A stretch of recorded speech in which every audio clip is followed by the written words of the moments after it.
শহরেরই পাশে থাকা এক জঙ্গলে হাল্ক তার ভাইকে সাথে নিয়ে থাকত।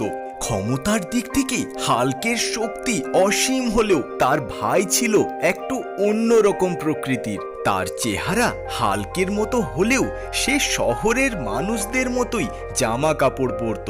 এমনকি ক্ষমতার দিক থেকেও সে হাল্কের থেকে অনেকখানি দুর্বল ছিল। সামান্য একটা শাড়ি তাকে গুটিয়ে মাটিতে ফেলে দেওয়ার ক্ষমতা রাখত। যদিও দুই ভাইয়ের মধ্যেকার ভালোবাসা ছিল দেখার মতো। ভাইকে কোনো বিপদের মধ্যে দেখলেই হাল্ক তৎক্ষণাৎ সেখানে হাজির হয়ে তার ভাইকে উদ্ধার করে নিয়ে যেত। এদিকে পৃথিবীরই পাশে থাকা এক গ্রহে বাস করত বেশ কিছু উন্নত মানের এলিয়েন। তারা প্রযুক্তিগতভাবে ভয়ঙ্কর রকমের উন্নত ছিল। তারা সূর্যরশ্মিকে নিজেদের দেহে শোষণ করে তার থেকে বিদ্যুৎ উৎপন্ন করে নেওয়ারও পর্যন্ত ক্ষমতা রাখত। এবং তাদের গ্রহের সর্দার ছিল আর এক সুপারহিরো, যাকে সবাই থর বলে ডাকত। নিজেদের ক্ষমতার বিস্তারের জন্য একবার থরেরই আদেশে তার গ্রহের এলিয়েনরা স্পেসশিপে করে পৃথিবীর উদ্দেশ্যে রওনা দেয়। পৃথিবীতে পৌঁছে স্পেসশিপ একটা ফাঁকা জায়গা দেখে থামে এবং কিছুক্ষণে সেই স্পেসশিপ থেকে এলিয়েনরা দলে দলে ভিড় ভিড় করে বেরিয়ে আসে। পৃথিবীতে আসা মাত্রই তারা তাদের ধ্বংসলীলা শুরু করে দেয়। রাস্তাঘাট, বাড়িঘর, গাড়ি, এমনকি মানুষজনও কোনো কিছুই রেহাই পায় না তাদের বিদ্যুৎ থেকে। ধ্বংসলীলার পাশাপাশি তারা মানুষজনদেরও পর্যন্ত এলিয়েন বানিয়ে দিতে থাকে। ব্যথা, যন্ত্রণা ও ধ্বংসলীলা দেখে মানুষজনেদের মধ্যে হাহাকার সৃষ্টি হয়ে যায়। আর এই ধ্বংসলীলার শব্দ যখন হাল্কের কানে গিয়ে পৌঁছয়,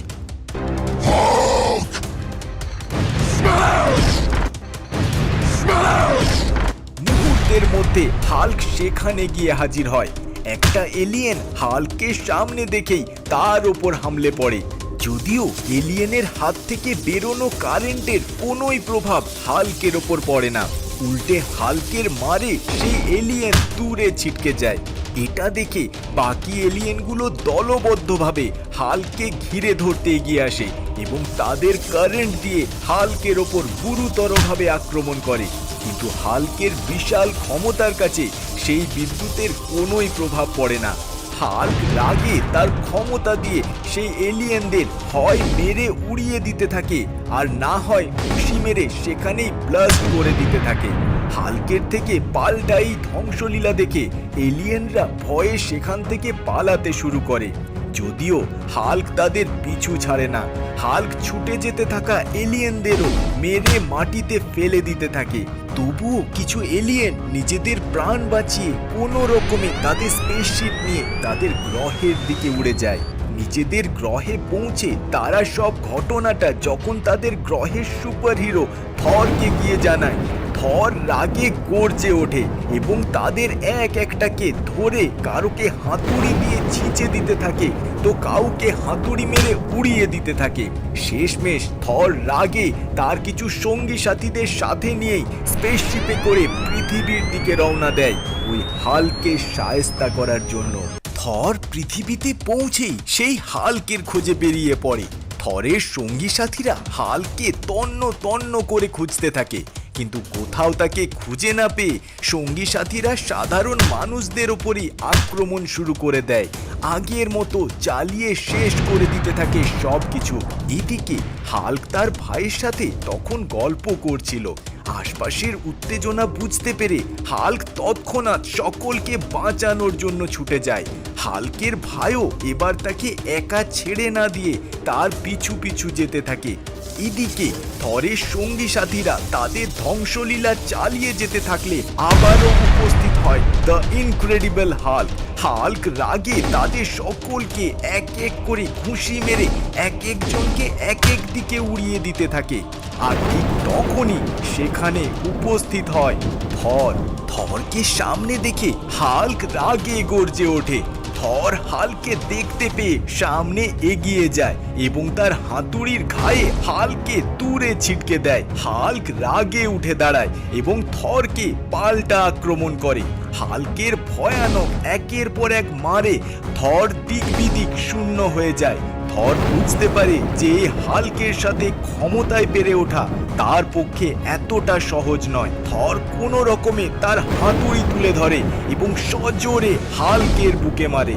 হাল্ককে সামনে ছিটকে যেতে দেখে হাল্কের ভাই তাকে বাঁচাতে ছুটে আসে।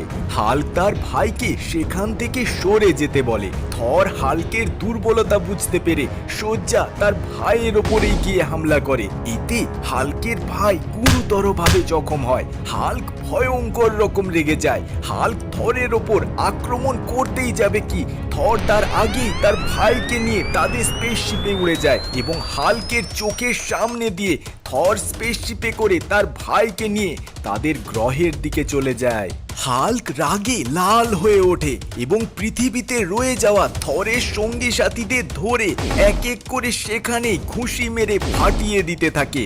এদিকে থর হাল্কের ভাইকে তাদের গ্রহে নিয়ে এসে তার ওপর ভয়ঙ্কর ভয়ঙ্কর কিছু এক্সপেরিমেন্ট করতে থাকে যাতে তাকে দিয়ে হাল্কের ওপর প্রতিশোধ নেওয়ানো যায়। থর হাল্কের ভাইয়ের ওপর সেখানকার এলিয়েনদের দ্বারা কিছু ভয়ঙ্কর ভয়ঙ্কর শক্তি প্রয়োগ করতে থাকে, যার প্রয়োগে হাল্কের ভাই এক কদাকার দানব হাল্কে রূপান্তরিত হয়ে যায় এবং তার ক্ষমতা আগের থেকে বহু গুণ বেড়ে যায়। থর পৃথিবীতে পুনরায় আক্রমণ করার জন্য তার সেনাবাহিনীকে তৈরি করতে থাকে এবং কয়েকদিনের মধ্যেই সেই দানব হাল্ক ও তার সেনাবাহিনীকে সাথে নিয়ে থর পুনরায় তাদের স্পেসশিপে করে পৃথিবীর উদ্দেশ্যে রওনা দেয়। এদিকে দিনের পর দিন হাল্ক তার ভাইয়ের শোকে খুবই ভেঙে পড়ে। একদিন হাল্ক একটা ফাঁকা জায়গায় বসেই ছিল আর ঠিক সেই সময় সামনে দিয়ে সেই স্পেসশিপকে উড়ে আসতে দেখে হাল্ক তার পিছু করতে থাকে। স্পেসশিপ একটা ফাঁকা জায়গা দেখে দাঁড়ালে হাল্ক কিছুক্ষণেই সেখানে উপস্থিত হয়। দেখতে দেখতে স্পেসশিপ থেকে থর ও তার সেনারা বের হতে থাকে। হাল্ক কিছু না বলে সোজা থরের ওপর হামলে পড়ে। শুরু হয় দুজনের মধ্যে আবারও এক ভয়ঙ্কর লড়াই। দুজনে একে অপরকে টেক্কা দিতে থাকলেও হাল্ক রাগে থরকে রীতিমতো কুপকাত করে ফেলে। এমনকি থরের সঙ্গী সাথীরাও কেউই হাল্কের সামনে পাত্তা পায় না। আর ঠিক এমন সময় স্পেসশিপ থেকে বেরিয়ে আসে সেই দানব হাল্ক, যেটা দেখে হাল্ক রীতিমতো আশ্চর্যমণ্ডিত হয়ে যায়। দানব হাল্ক সামনে এসে সোজা হাল্কের ওপর হামলে পড়ে। হাল্ক রাগে উঠে দাঁড়ায় এবং ওই দানব হাল্ককে ঘুষি মেরে ছিটকে দেয়। ঘুষি মারতেই হাল্ক বুঝতে পেরে যায় যে এ কোনো দানব না, এ তার নিজেরই ভাই। হাল্ক তৎক্ষণাৎ তার ভাইয়ের কাছে ছুটে যায় এবং তাকে গিয়ে সব কিছু জানায়। হাল্কের কথা শুনে তার ভাইয়েরও অতীতের সমস্ত ঘটনা মনে পড়ে যায়। তাদের দুজনকে একসাথে কথা বলতে দেখে থর ভয়ে সেখান থেকে পালানোর চেষ্টা করলে হাল্ক ও তার ভাই দুজনে মিলে রুখে দাঁড়ায় এবং তারা একসাথে থরের ওপর হামলে পড়ে। দুজনের ক্ষমতার সামনে থরের ক্ষমতা কম পড়ে যাওয়ায় হাল্ক ভাইদের মার খেতে খেতে থর একসময় সেখানেই মারা যায়। আর এইদিকে বাকি এলিয়েনগুলো ভয়ে চিরকালের মতো সেই পৃথিবী ছেড়েই চলে যায়।